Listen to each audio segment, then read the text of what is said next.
Kondisi ekonomi anak di Nusa Tenggara Timur alias NTT yang mengakhiri hidup karena tidak terbeli buku dan pulpen sangat memprihatinkan. Siswa kelas 4 SD itu menuliskan surat yang memilukan sebelum mengakhiri hidupnya. Anak berusia 11 tahun asal Ngada NTT itu ternyata memiliki kehidupan yang memprihatinkan.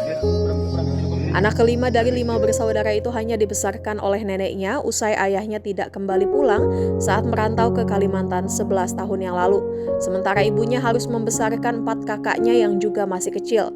Sejak berusia 1 tahun 7 bulan, korban tak lagi tinggal bersama ibu kandungnya dan diasuh oleh neneknya di pondok sederhana berdinding bambu. Sehari-hari selain bersekolah, siswa SD tersebut kerap membantu neneknya menjual sayur, ubi, dan kayu bakar. Untuk makan mereka mengandalkan hasil kebun seadanya, pisang dan ubi yang paling sering menjadi menu makanan mereka. Dimuat Tribun Flores, dari keterangan warga, keluarga siswa SD tersebut hidup dalam tekanan ekonomi berkepanjangan sejak ditinggalkan kepala keluarga.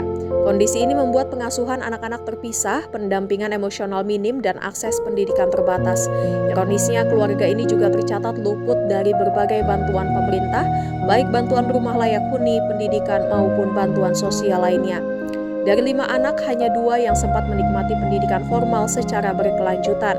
Diketahui seorang siswa kelas 4 SD di Desa Nenawea, Kecamatan Jerebu, Kabupaten Ngada, NTT ditemukan meninggal dunia di pohon cengkeh pada Kamis 29 Januari siang.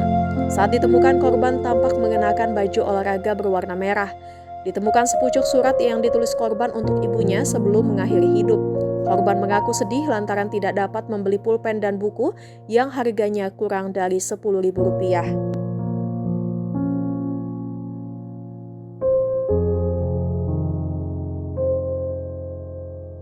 Nah, untuk itu saya minta kita semua ada di tempat ini, para pejabat-pejabat daerah, saya juga harus kritik diri saya sendiri. Kayak begini cukup, ini yang terakhir sudah nih. Dan jangan kira kepala-kepala daerah atau kepala daerah, sekda-sekda ini merasa ini persoalan biasa. Ini pas sekda kan pas ada ini. Tadi malam saya cek terakhir, belum ada Pemda Ngada datang mewakili pergi menyampaikan berduka pada ini keluarga korban. Kan gila nih model ini. Nggak boleh begitu Pak Sekda, nggak boleh.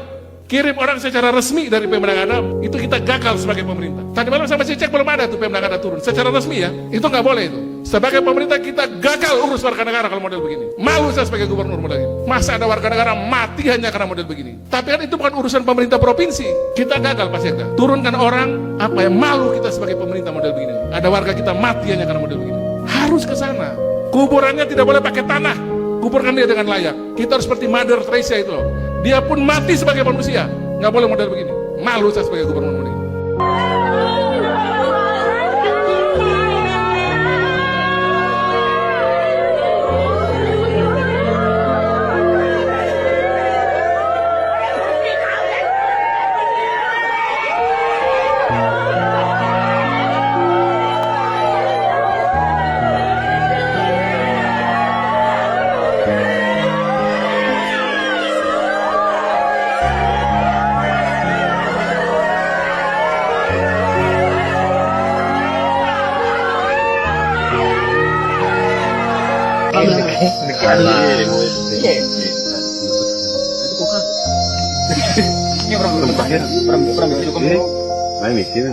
Jangan lupa subscribe ya.